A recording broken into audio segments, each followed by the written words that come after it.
Everybody, welcome to Chapter 5, aka Airport Blues. Now, it was titled Airport Blues because I had a very specific experience at an airport not long ago, and I really started to really take note of people and how people react and how people act to certain things.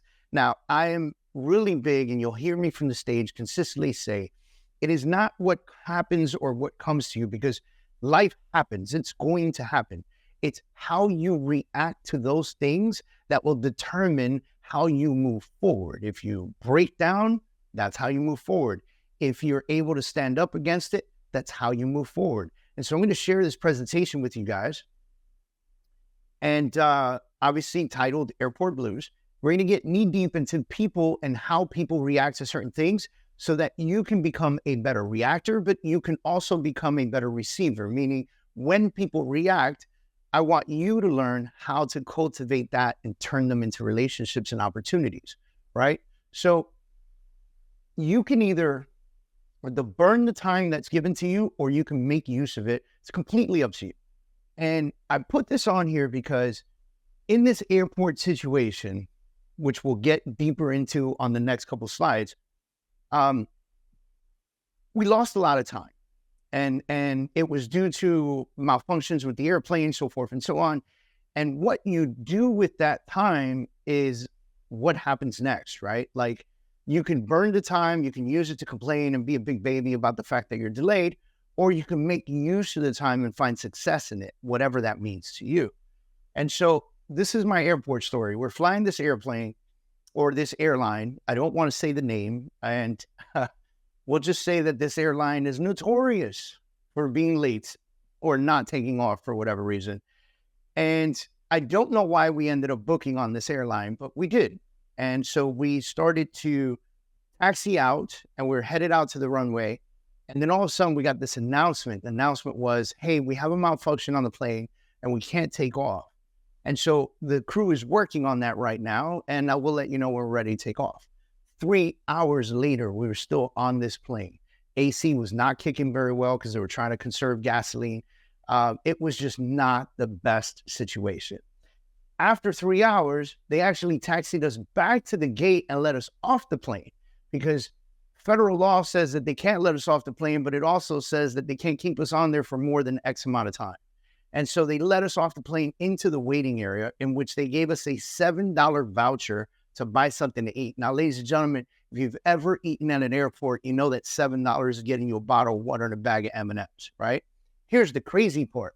All the restaurants had closed, and the only stores open were the convenience type stores, and they didn't accept those vouchers. So here we are with nothing to eat, nothing to drink, tough situation. We got to buy our own stuff from the convenience store. We're eating knickknacks because there's no open restaurants anymore at this time. I've got meetings in Vegas that I need to get to, and I can't get to them. I'm sitting there, I'm trying to change my meetings. It was just a complete disaster. But it allowed me the opportunity to do something that I love to do. I love to people watch. That is like one of my favorite things to do. If I go to a restaurant and there is outdoor seating at the restaurant and it's nice weather, I would much rather prefer to sit outside, because I love to just see people. I love to imagine, what do they do for a living? Who are they? What's their personality like? You know, how long has that couple been together? Look, you know, things of that nature. It's something that I enjoy. And what I was able to do and deduce in this situation is create 5 different types of people in tough situations. So we labeled them: the victor, the victim, the complainer, the demander, the spectator, and the chill and the pensive. Now, I'll break this down for you, and we broke it down pretty strongly in the book, but I want to talk to you first about the victim. Now, the victim was great, because the victim is the person that believes that this happened to them, that it's not something that happened to the airplane, but they believed it happened to them. And they just can't believe, they can't understand why these things happen to them. So I'm sitting there with my wife. We're sitting there. We've got our laptops open. I think she was watching a movie or something, or flipping on social media. And I was typing out some stuff to change appointments. And this girl screams to the top of her lungs on the phone. She says, in 24 years of my life, I've never dealt with something like this before. And I remember just kind of laughing out loud. I couldn't even hold it in. And my wife's like elbowing me, and she's like, hey, stop. And I go, I'm sorry, but like, I feel like somebody needs to tell this girl she better put her seatbelt on because shit's about to get real for the rest of your life. You've lived a quarter of a life. You haven't experienced jack yet. Wait till you have kids. Wait till the world changes. Wait till markets change. Wait till you get fired. Wait till all this other stuff happens in your life. And for this little situation right here of a plane not taking off is going to feel minuscule to what the rest of life can handle you, right? Or hand to you. And so, just thinking about that, we started looking at other people that were playing victim too. Why does this happen to me? Then there was the complainer. Now, this was the person that would consistently go up to the counter and talk to the girls that were at the counter. There were like 3 different ladies behind the counter that were employees of this airline, and they kept just complaining over and over and over. Why can't they find us another plane? What's wrong with the plane? Why is it taking so long to fix? All this crazy stuff. And I just remember thinking in my head, dude, be grateful that the plane broke down before we took off. Right? And people don't think that way naturally, but I thought about it. I said, I would much rather the engine go bad while it's on the ground before we take off than somewhere over the United States in the middle of the mountain somewhere. I don't want to be a news story of a plane that went down and they can't find all the bodies. That is not where I want to be. I would much rather be not story, no story for nobody, and I would safely on the ground waiting for them to fix whatever issues going on in the plane. As a matter of fact, even if they fixed it, I was still nervous to get back on this baby, right? But they just keep complaining as if the people standing behind the power have the knowledge or the ability to tell them what's actually happening with the engine, right? Like, what are they doing? Do you think they're going downstairs, outside, going to the maintenance crew and getting a detailed summary of what's happening so they can come back upstairs and announce it to everybody as if everybody's going to understand it? Why does this even happen?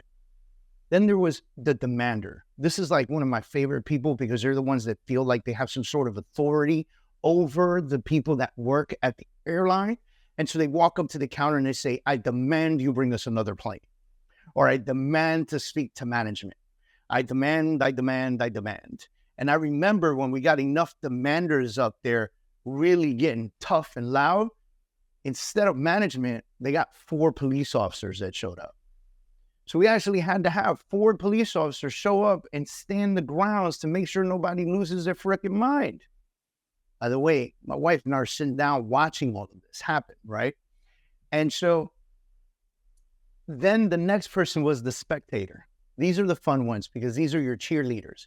These are the ones that don't get out the seat. They don't complain in person. They don't demand anything. They don't play the victim, but they cheer those folks on, right? So the girl says, 24 years, this has never happened to me. And somebody next to her goes, yeah, me neither, man. You go, girl, right? And then there's the complainer, and he's up there complaining, and the demander's up there demanding, and they're in their seats going, yeah, you tell them that. Tell them that. We need a change. They're the spectators. They're the ones that are like cheerleading on. You could even call them the cheerleaders if you want, right? They're cheering for the crowd. And then there's the chill and the pensive.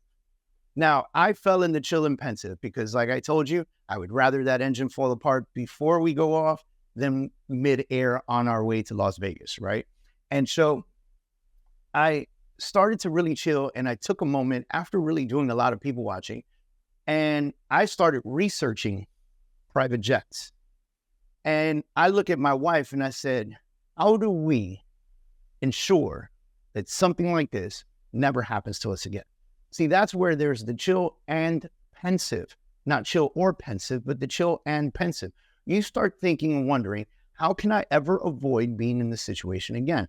And it's hard to avoid flying on an airplane when you need to travel. So my wife looks at me, she goes, what do we do? Drive everywhere? Like, I travel a lot. I'm home half a month. And so I said, no, I'm not going to drive everywhere. She said, well, what are you going to do? Fly first class? That's not going to make a difference. I said, you're right. That's not going to make a difference. And by the way, although this particular airline we should have never been on, even the best airlines still have delays and still have problems, right?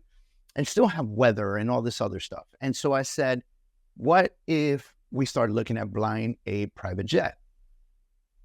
And she looked at me and she went, wow, you just kind of took this to the next thing.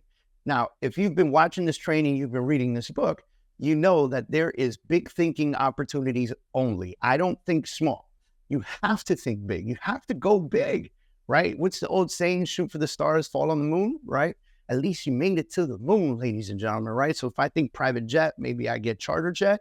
I don't know. Maybe if I think private jet, the size of Drake's private jet, I might get one like Grant Cardone's. I don't know. But what I do know is that if I start researching it and I start making it a potential reality in my life, then it's something I can achieve. If I can see it, I can achieve it. And so we started thinking about the private jet, and then we started looking at, what about if I didn't bother getting such a big jet? Maybe I got a 4-seater, a jumper plane, right? And maybe I went and got my pilot's license.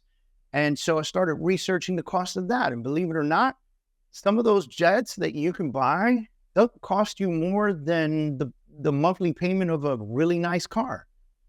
Now, there are some caveats. Gas is very expensive. Storage at your airport is very expensive. Takeoff and landing could be expensive, right? Those things matter, of course. But we started to look at that. Then I started to play time against cost balance. I started to think about what were priorities in my life and what was important. And then I took away the pilot program because I said, I'm not going to do it. I don't have time to go become a pilot, right? I don't have time for the school, not even my evenings. I am running and operating 3 businesses. I have a staff. I have a family. That's where my focus needs to be. I don't need to go get a private plane license.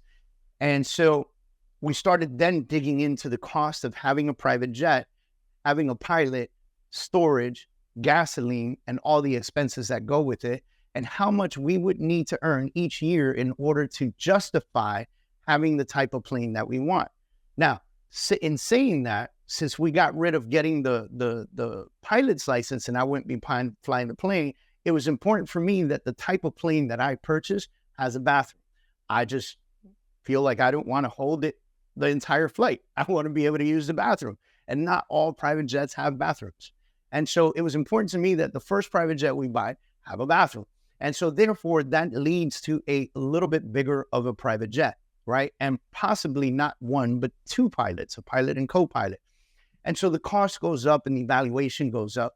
And you really start thinking, okay, how can I utilize this to pay for itself? And then we start thinking of opportunities. If we're not using the jet, can we charter the jet out? Can we set it up where people can rent the jet to get them where they need to go, keep our pilots employed, keep the plane paid for, and it's actually in use. If it's in movement, it'll be in better position and better condition. So I can use it when I need it, and I can charter it when I'm not using it, right? And so all these things start going through my mind, and that is what I'm trying to kind of push your way. In pushing this to you, I want you to think about solutions versus the losses. See, the difference between me and everybody else in the room was everybody else in the room was focused on the loss. Not everybody else. Let's just say the majority of the people, the complainers, the demanders, the victims, they were all focused on the loss, what they lost in the situation, what their losses were in this point. They couldn't get to Vegas on time.